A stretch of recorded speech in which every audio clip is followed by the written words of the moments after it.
So what's up, everybody? I'm back. I know I've been gone for a little while. I've been busy, you know how it goes.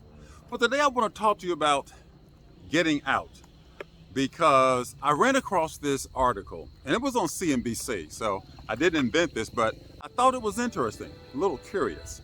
But there's this thing going around about, how do they call it? Quiet cracking. I guess people are cracking up. Looks like my camera's twisted. Let's turn it a little bit, see if we can fix that. There we go. Wow, look at those things. I'm gonna come over here. Take a look at this thing, man. It looks like a giant aloe vera plant. You see that? You see that thing? Let me get over here. I'm in the sunlight right now. You see that thing?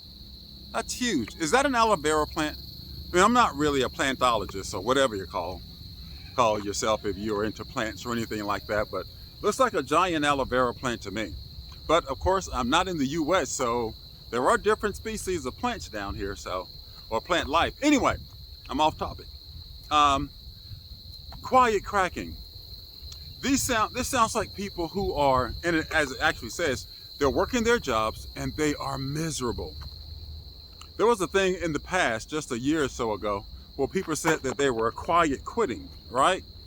Where they were going to go to work and do just as little as possible, just enough to keep their job, not a tangent more, right?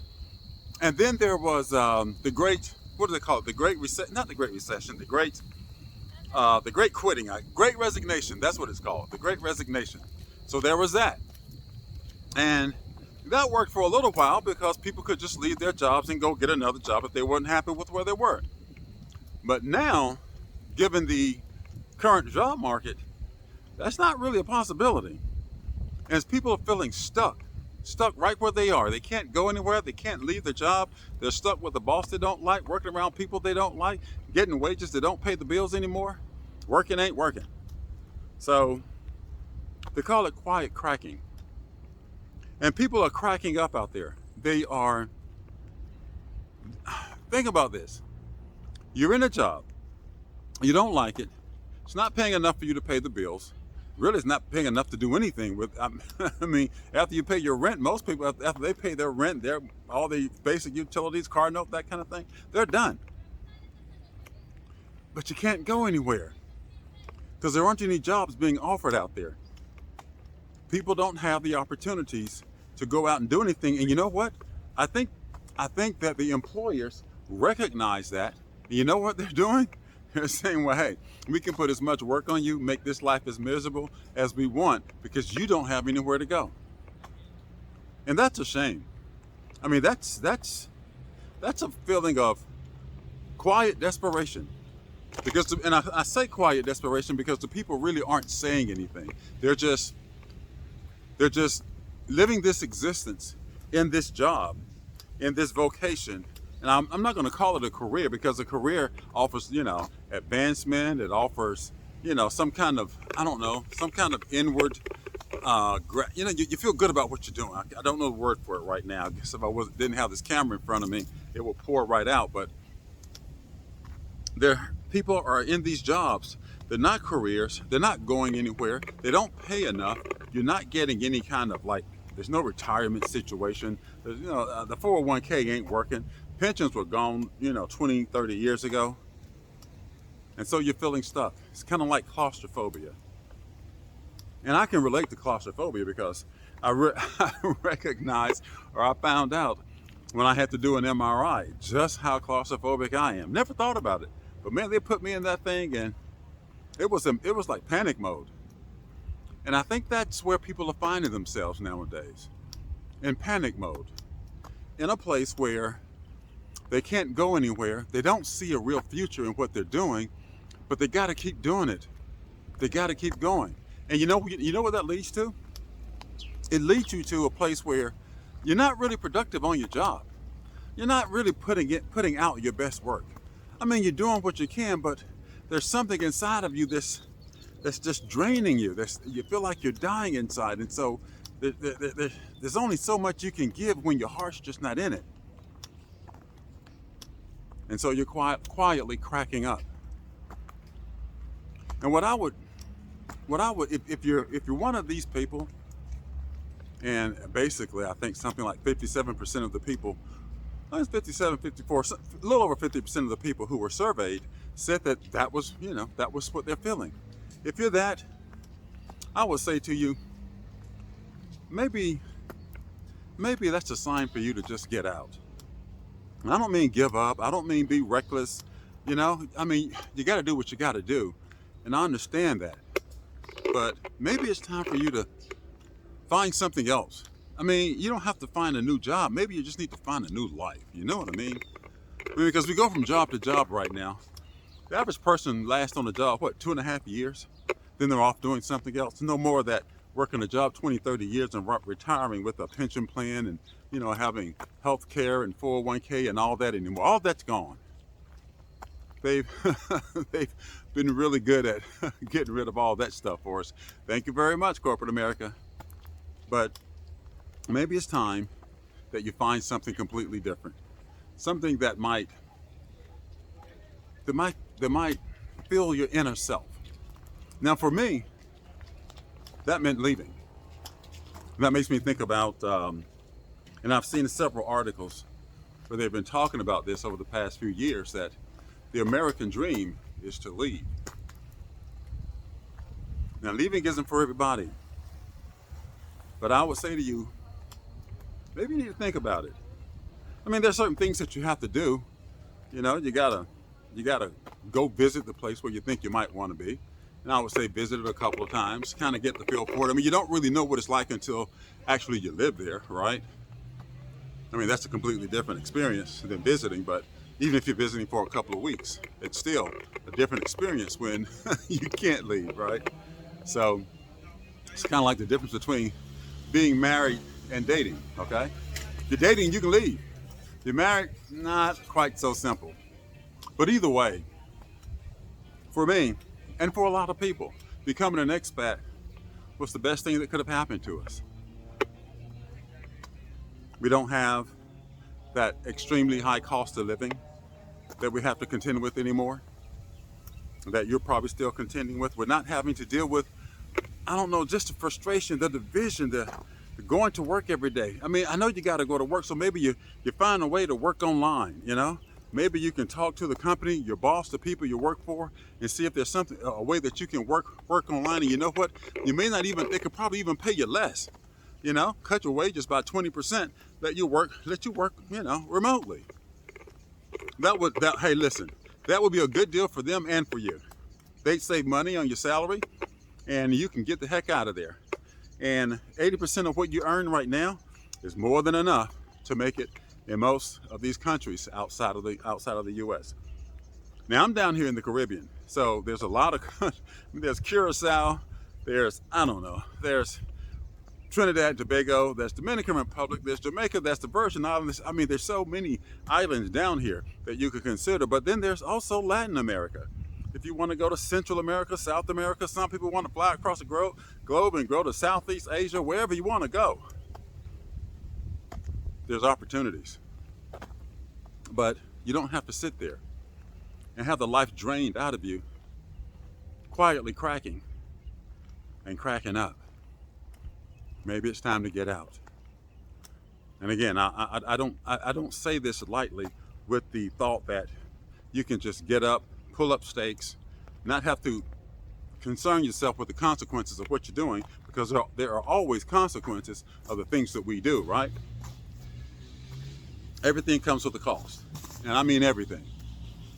But at the same time, if there's going to be a cost, let it be one that you can afford, one that you don't mind paying, one that you will gladly pay when it gives you the life you want. Because you only get one of these things, and you need to live it. Well, you need to make it a good life. That's what I'm doing. I'm calling this the good life, Steve, the good life with Steve, because I am living the good life. Now I'm living. When you leave the U.S., there isn't always going to be the same accoutrements that you are familiar with there in the U.S., and that's fine. That's fine, because there are other things to life. I mean, so what? I can't watch. I got kind of upset. Well, not really upset, but a little disappointed, because I like football. And by the way, Georgia is undefeated. I mean, they had a week off last week, and so we've got Alabama, I think, coming up this weekend. So they're undefeated. How about them dogs? And how about those Yellow Jackets, right? Yellow Jackets are undefeated. I think they put a rumper stomp on. I think they played Tulane this week. I mean, it wasn't an ACC game. I'm sure they still have some. Oh, they beat Clemson though. They beat Clemson handily. So I get to see some of that, but what I'm disappointed in is that I can't get YouTube TV down here. I thought if I had a VPN, I'd be able to, subscribe. But man, they caught my VPN, and I got a NordVPN. That's supposed to be one of the better ones. So that's a little bit disappointing because I want to watch my Falcons lose because they're like 1-2 right now, and they're looking real bad. So, and oh man, they had to pull the quarterback. Penix, I think is his name. He's been around for a couple of years, and because he's out there throwing interceptions, and they had to go and put in Kirk Cousins. And so when you pull your first string quarterback to put in Kirk Cousins,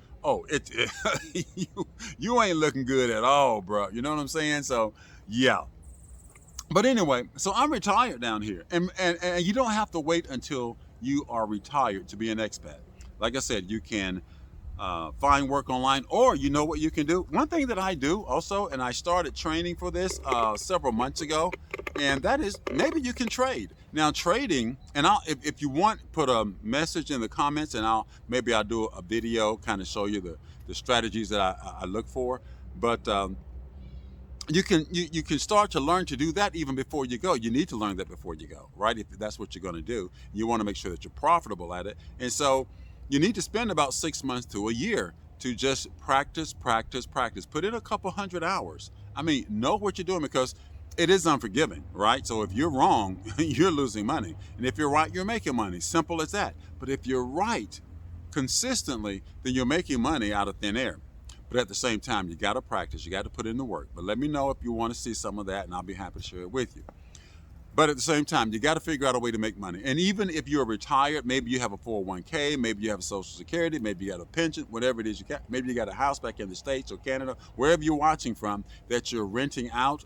You still want to be productive and throwing another log on the fire here and there, because, well, you never know what tomorrow's going to bring. You may find yourself having to go back to that place you came from and put up with that stuff, and then your cost of living goes up, and so you need to be making money all the time, even when you're in retirement, and that's what I do.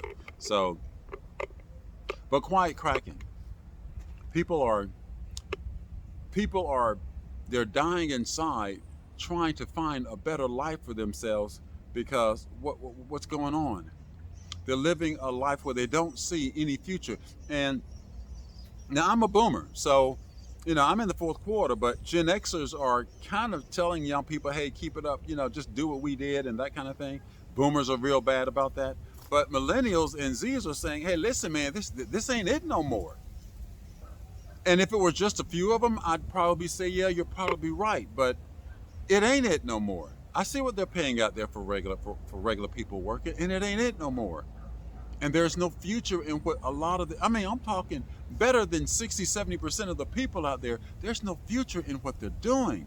And there is just, how can they be anything but depressed and feeling anxious and, yeah, quiet cracking. There's no life for you. There's no life for anyone. I would strongly urge you to consider the American dream, which is to leave. Again, it's not for everybody, and you need to do your homework on it. You need to be thoughtful about it. But if that's the best choice that you can make, if you can't find a real way forward where you are, then no one should blame you. Now, some people might say, well, you gave up, you quit. No, you didn't. Let's say I want to be a football player, but I don't like the pain, right? But I'm kind of good at basketball. I got a pretty good jumper. I can go to the hole, pretty good, right? But I really want to play football. But I'm getting a scholarship in basketball. But I like football. If I go take the scholarship in basketball, am I quitting? Am I giving up? Am I a loser because I'm taking the opportunity to do something that I'm actually good at, that can actually make me happy and give me the life I want? No. There is no one size that fits all for any of us. We have to choose the life that works for us. And there is no shame in that game. It's your life. And you should live it to the fullest and on your own terms, because you don't get to do this again. You get it one time, and I know it seems like a long time, and life does seem long sometimes, and it is, until it ain't. And when it ain't, that's it. So go, seek and follow your dreams, and don't let anybody else define them for you. And if that workplace environment isn't where you feel you need to be, then I would not blame you one bit if you left. Because at the end of the day, all of this doesn't mean anything. It's just, all of this is fleeting. And I'm not saying that to be a nihilist or anything like that, but it really is fleeting. But we ourselves, we are made to be fearfully and wonderfully created in the image of our Creator. And He gave us this gift, this life. And we have, I believe, a responsibility to live it well. You know what I mean? Because at the end of the day, all that we have is a life well lived. Thanks for joining me. Until next time, God bless.